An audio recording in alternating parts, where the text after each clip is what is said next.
The night sky was dark, but the torches blazed with fury. The people of Umuokwe village had gathered, their faces twisted in a mixture of rage and fear.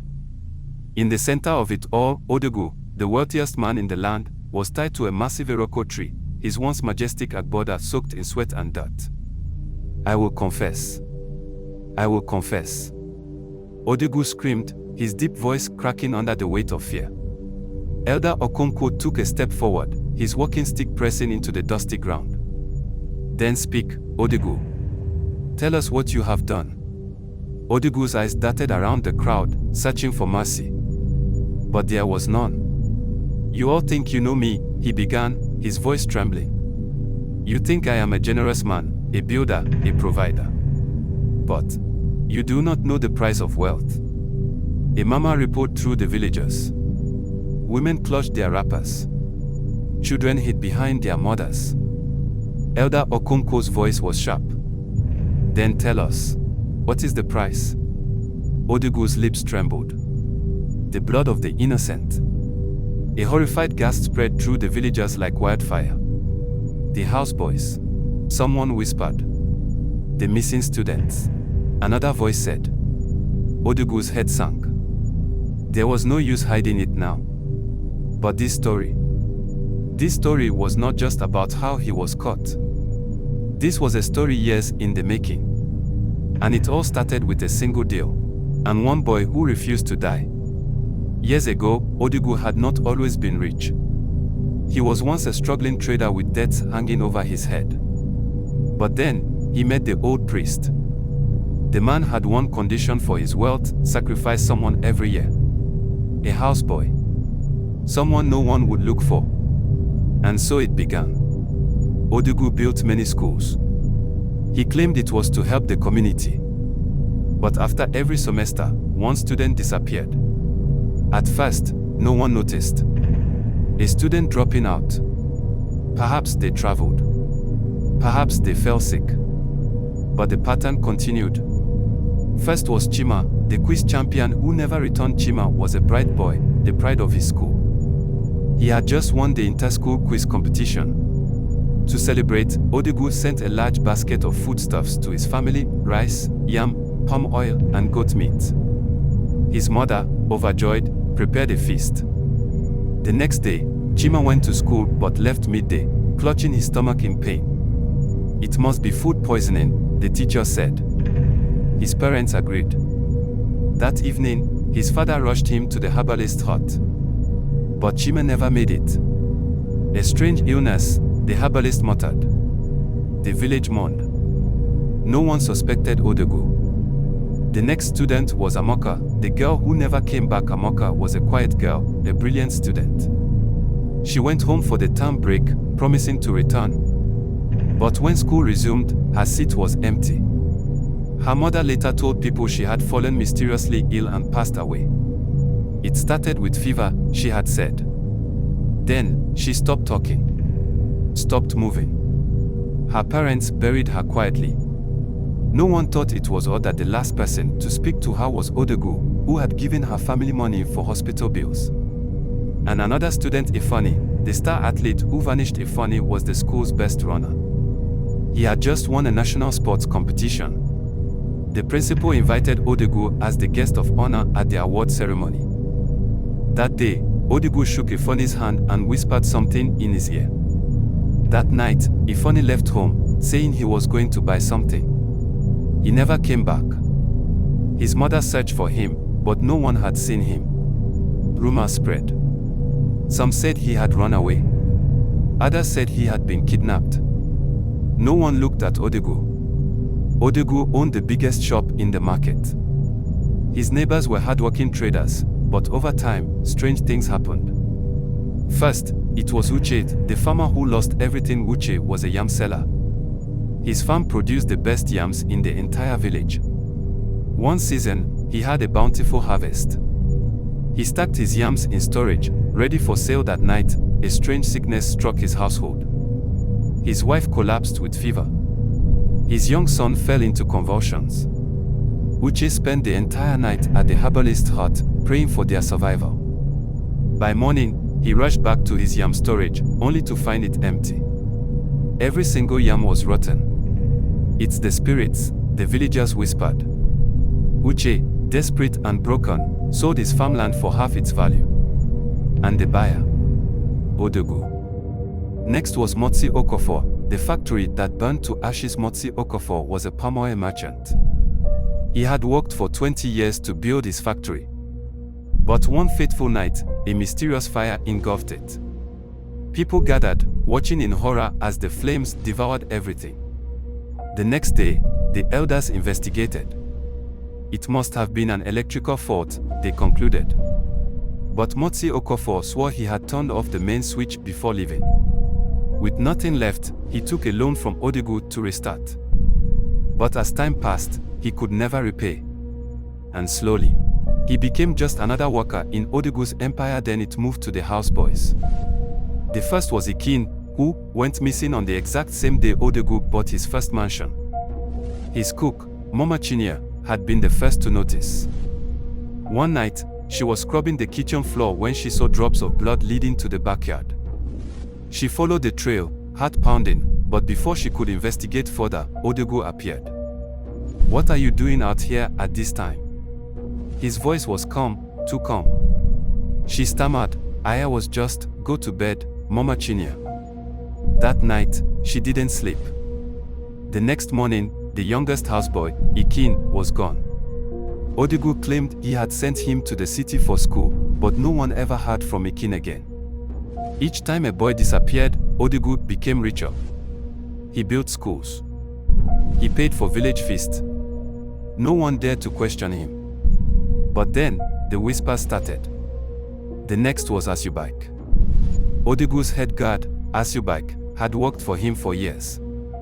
But one night, as Asubike walked past Odogwu's backyard, he heard something strange, muffled screams coming from the underground storage room.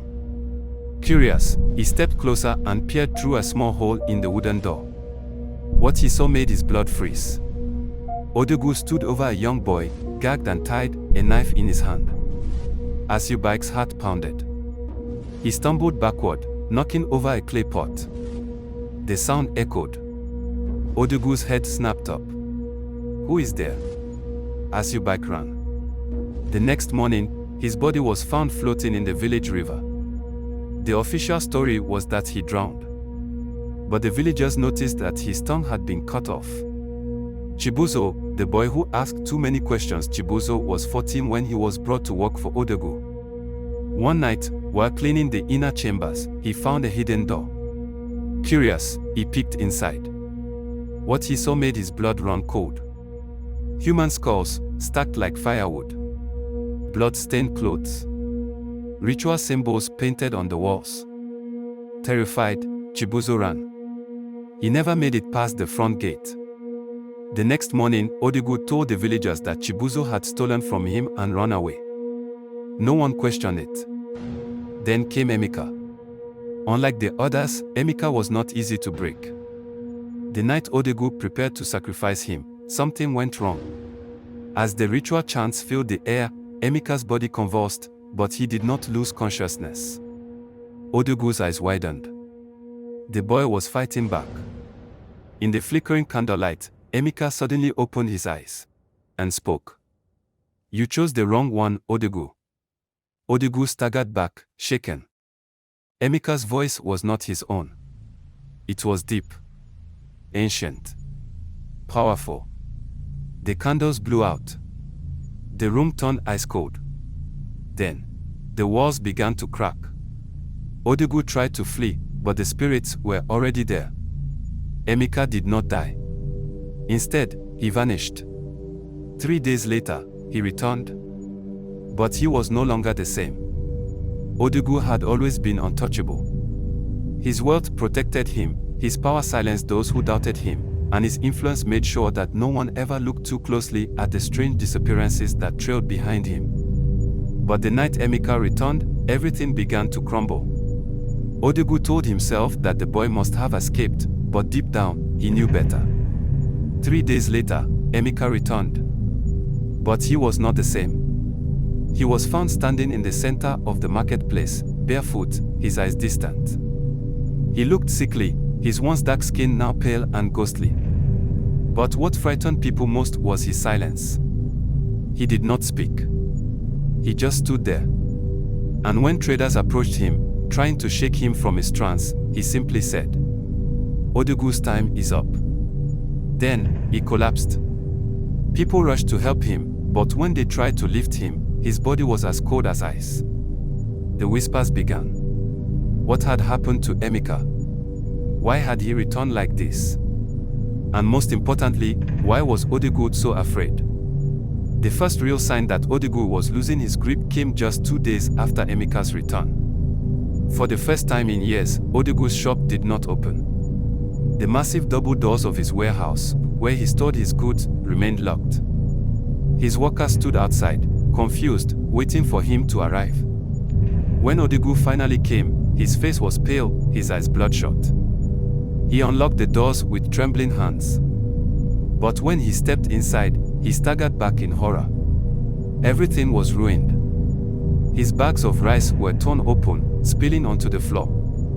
His gallons of palm oil had turned black and rancid. The fine fabrics he imported were shredded, covered in deep claw marks. But the worst part, the air stank of blood. Odogwu's workers stood frozen, watching their master shake in terror. They knew he was a powerful man. But now, he looked powerless. And that was when they noticed something even stranger, his shadow. It wasn't normal. It moved on its own. One of his oldest workers, an elderly man named Motsi Uche, saw it first. He let out a sharp cry and stumbled back. "The spirits," he whispered. "They are coming for you, Odogwu." One by one, his workers fled. Some refused to step foot into the warehouse again. Others packed their things that very night and left the village. Odogwu's influence was fading. At first, Odogwu tried to convince himself that it was all coincidence. But then the shadows began to whisper. Late at night, in the silence of his mansion, he heard them. Faint voices. Crying. Odogwu. He would wake up, his body drenched in sweat, his heartbeat thundering in his ears.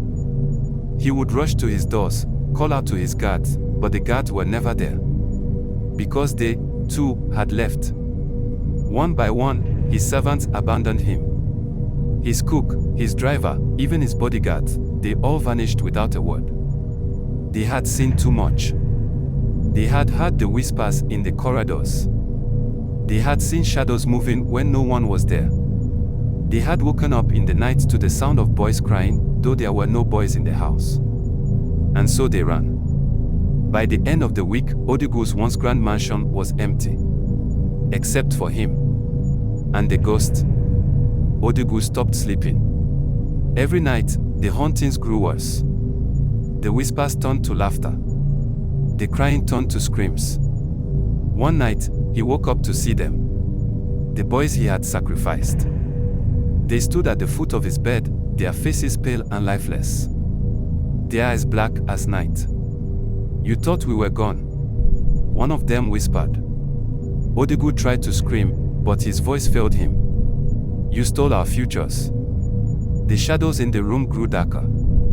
The walls began to shake. The spirits moved closer. Odogwu tried to run, but his feet wouldn't move. "Now, you will pay." The room exploded into darkness. And Odogwu's screams filled the night. The next morning, the villagers heard a terrible sound coming from Odogwu's mansion. When they arrived, they found him staggering through the streets, half naked, his agbada torn. His eyes were wild with fear. He was screaming, "They are here! They are here! The spirits!" But no one else saw them. The hauntings drove Odogwu to madness. He stopped attending village meetings, stopped appearing in public. His once proud figure grew thin and haggard. Rumors spread like wildfire. The great Odogwu was no longer the man he used to be. Then came the night everything unraveled. A group of young boys had gone missing, and the villagers were growing restless. The whispers that had been ignored for years could no longer be silenced. A group of men, led by Elder Okonkwo, decided to investigate. It was Mama Chinya, Odogwu's former cook, who led them to the underground storage room. I always knew something was wrong, she whispered, gripping a lantern. I should have spoken earlier. They first opened the wooden door. And what they saw would haunt Umuokwe forever. Blood-stained walls.